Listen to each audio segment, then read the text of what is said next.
स्वर्गीय संतोषजी देशमुख आणि स्वर्गीय सोमनाथजी सूर्यवंशी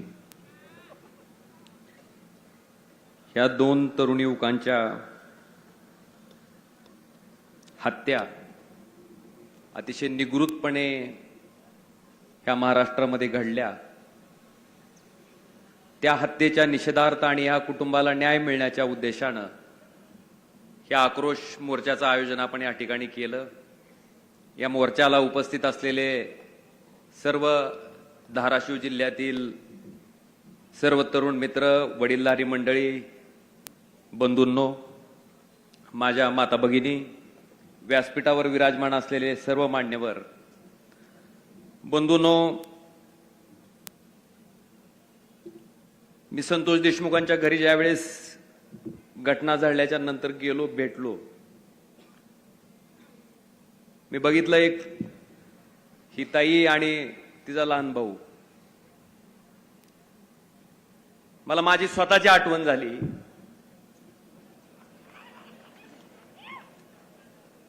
सोपं नसतंही, आपल्यासाठी आपण आज न्याय मागण्यासाठी येतोय, त्यांना न्याय मिळावा म्हणतोय, पण आपण स्वतः माणसं आहेत, आपल्याला मुलं आहेत, आपल्याला मुलगी आहे, आपल्याला मुलगा आहे, त्यांच्यासाठी आपण जगत असतो, त्यांचं भविष्य चांगलं व्हावं म्हणून आपण जगत असतो। त्या मुलीला, त्या मुलाला वडिलाचा आधार असतो। नुसतं वडील आहेत म्हटलं तरी त्याचं 100 हातीचं बळ त्या लेकराच्या अंगात असते। त्या वडिलाला वाटत असतंय की मी माझ्या मुलाचा सांभाळ करीन, मोठं करीन। ज्या क्षणाला त्यांना अक्षरशः जीवघेणी मारहाण होत होती, ज्यावेळेस त्या माणसाचा जीव जात होता, तेव्हा त्यांच्या मनाला काय वेदना झाल्या असत्या। आला नसेल का विचार, माझ्या लेकराकडे कोण बघेल म्हणून? माझ्या पाठीमागं कोण त्यांचं रक्षण करील? माझ्या पाठीमागं कोण त्यांना शिकवल? आणि मला विचारायचंय की आज आपलं लेकरू नुसतं पायरीहून जर पडलं तर आपलं काळीच चिरतंय। मला सांगा, ह्या दोन लेकरांना त्यांचे वडील आज त्यांच्या सोबत नाहीत आणि ज्या पद्धतीने त्यांची हत्या झाली हे बघितल्याच्या नंतर माणूस म्हणून जगणाऱ्या माणसाला ह्या गोष्टीचा राग येतोय का नाही? ह्या गोष्टीची चीड येते का नाही? ह्या गोष्टीचा संताप येतो का नाही? आज अशा पद्धतीच्या वृत्तीला, अशा पद्धतीच्या लोकांना मला वाटतंय तातडीनं कठोरातली कठोर शिक्षा त्या ठिकाणी होणं गरजेचं आहे। त्यांना फाशीपेक्षा दुसरी शिक्षा कुठली असूच शकत नाही। अशी माणसं त्या ठिकाणी ह्या माणसाच्या समाज व्यवस्थेत राहायला, जगायला लायक नाहीत। मला वाटतं त्यांना तातडीनं त्या ठिकाणी फासावर लटकवण्याचं काम हे सरकारचं आहे। आज संतोष देशमुखांचं सांगायचं की त्यांचे वडील या ठिकाणी आपल्या प्रेस्टिज हॉटेलवर मॅनेजर म्हणून त्यांनी काम बघितलंय। बार्शीला हे कुटुंब राहत होतं, त्यांचा आजोळ मसाजोगचा आहे, तिन्ही जिल्ह्याशी त्यांचा संबंध आहे। त्याच्यामुळे तुमची आमची सगळ्याची अधिकची जबाबदारी आहे की जोपर्यंत याच्यातल्या दोषींना त्या ठिकाणी फाशीची शिक्षा होत नाही तोपर्यंत आम्ही सगळेजण धाराशिवकर मोठ्या ताकदीनं तुमच्या पाठीशी खंबीरपणे उभे आहेत, हे वचन आम्ही तुम्हाला आजच्या या मोर्चाच्या निमित्तानं देतो। आज सोमनाथ सूर्यवंशीचं सुद्धा आपण बघितलं असेल, रामलिंग, मुदगड, निलंगा तालुक्यात मूळचे रहिवासी आहे ती। पोट भरण्यासाठी हा माणूस त्या ठिकाणी परभणीला गेले, जिथं जाईल तिथं दगड फोडायचे, काम करायचं, कष्ट करायचं आणि हे कष्ट केल्याच्या नंतर शिक्षण घ्यायचं। बांधवानो, कायद्याच्या शिक्षणाचं पदव्युत्तर शिक्षण हा मुलगा त्या ठिकाणी घेत होता। साधी एनसीची केस सुद्धा या मुलावर दाखल नाही, सोमनाथ सूर्यवंशीवर। असं असताना परभणीत दंगल होते आणि त्या दंगलीमध्ये आरोपी हुडकण्यासाठी कोम्बिंग ऑपरेशन केलं जातंय आणि ह्या निरापराध मुलाला त्या ठिकाणी उचललं जातंय। ते सांगतंय माझी परीक्षा आहे, उद्या मला जाऊ द्या, मी परीक्षा झाल्यावर येतो तुमच्याकडं।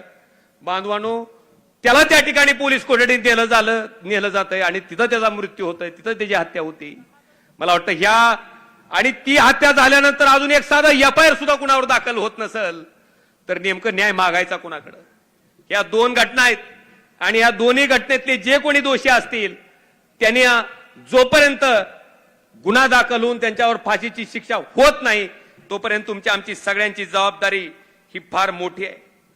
आज न्यायाच्या बाबतीत बोलत असताना अण्णा माझी विनंती आहे, माझी आपल्याला कळकळीची विनंती आहे की 3 जून 2006 ला माझ्या वडिलांची कैलासवासी पवनराजे निंबाळकर साहेबांची हत्या झाली.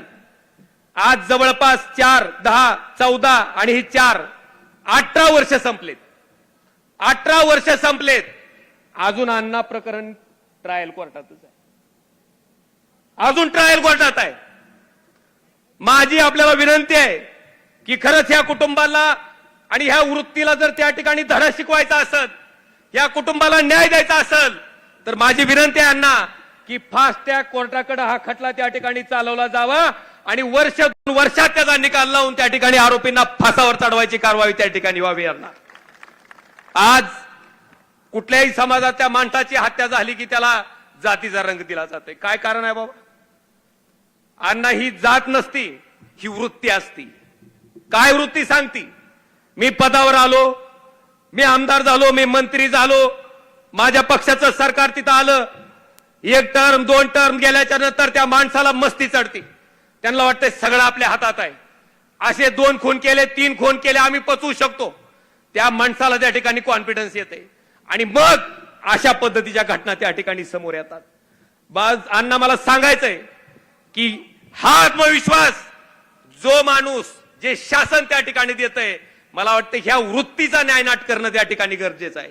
ही जी वृत्ती आहे ती कुठल्या का समाजात असना, ती वृत्ती त्याच ठिकाणी ठेचून ह्या माणसाच्या सामाजिक व्यवस्थेतनं त्या ठिकाणी संपवून टाकणं मला वाटतंय लोकशाहीची आणि शासनाची जबाबदारी आहे.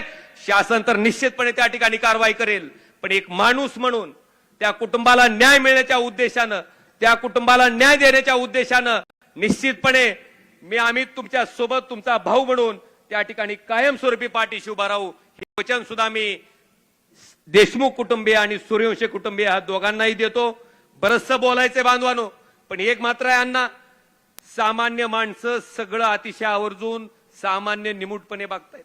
आणि मी सगळ्यात मोठ्या गोष्टीला जर कुठल्याला मानतो तर अण्णा कर्म माणूस पोलिसापासून लपवून ठेवील, कर्म माणूस माणसापासून लपवून ठेवील, पण कर्म देवापासून ती लपवून कधीच ठेवू शकत नाही. त्या कर्माची फळं परमेश्वर त्याला भोगायला लावल्याशिवाय हिथून सुट्टी देत नाहीच. ती कधीच कुणाला मिळत नाही. आणि म्हणून म्हणतोय, अशी कृत्य करत असताना माणसानं स्वतःच्या कर्माला लाजावं की बाबा हे जे करतोय ह्याचा तळतळाट, त्याच्या लेकराबाळाचा तळतळाट हे आपल्या पुढच्या कित्येक पिढ्याला त्या ठिकाणी सुखानं जगू देणार नाही. ह्याचा विचार मला वाटतं माणसानं कुठेतरी करणं गरजेचं आहे. आणि निश्चितपणे तो नैसर्गिक न्याय तर निश्चित देव देईलच, पण त्याच्या आधी सरकारकडनं न्याय घेण्याच्या उद्देशानं आम्ही सगळेजण ताकदीनं आपल्या पाठीशी राहू.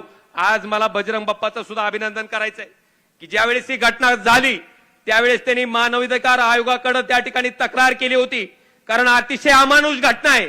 इतक्या नीच पद्धतीने त्या ठिकाणी एखाद्या माणसाचा खून जर करत असतील माणसं, तर अण्णा मला वाटतं तुमच्या सुद्धा मागणीला त्या ठिकाणी यश आलंय.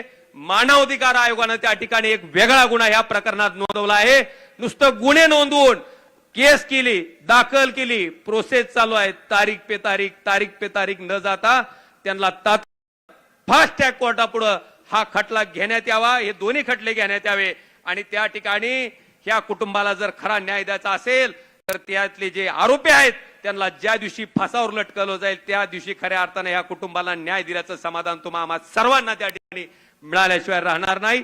आणि त्याच्यासाठी आपण सगळेजण एक जीवानं, एका ताकदीनं कटिबद्ध होऊन या दोन्ही कुटुंबाच्या पाठीशी राहू, एवढंच वचन आजच्या मोर्चाच्या निमित्तानं देतो. धन्यवाद.